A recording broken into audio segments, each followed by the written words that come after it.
आंतरराष्ट्रीय स्वाभिमानी मराठा महासंघाच्या हिंगोली जिल्हाध्यक्षपदावर मुरलीधर राऊत यांची 11 एप्रिल 2026 रोजी निवड करण्यात आली आहे.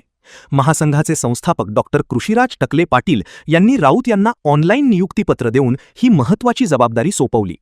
या निवडीमुळे जिल्ह्यामध्ये महासंघाचे संघटन अधिक मजबूत होईल असा विश्वास व्यक्त करण्यात येत आहे. या निवडीच्या प्रसंगी संघटनेतील विविध आघाड्यांच्या प्रमुख पदाधिकाऱ्यांनी राऊत यांचे अभिनंदन केले.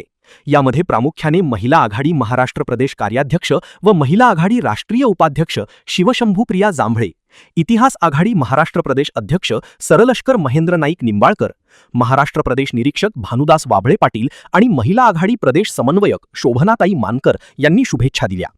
तसेच इतिहास आघाडी महाराष्ट्र प्रदेश उपाध्यक्ष, महाराष्ट्र प्रदेश युवक आघाडी कार्याध्यक्ष लखन घाडगे पाटील, महाराष्ट्र प्रदेश अध्यक्ष दीपक पवार, महाराष्ट्र प्रदेश कामगार आघाडी प्रदेश अध्यक्ष उत्तम बिरादर आणि महाराष्ट्र प्रदेश कार्याध्यक्ष डॉक्टर रामकिशन शेळके यांनीही राऊत यांच्या आगामी वाटचालीस शुभेच्छा दिल्या.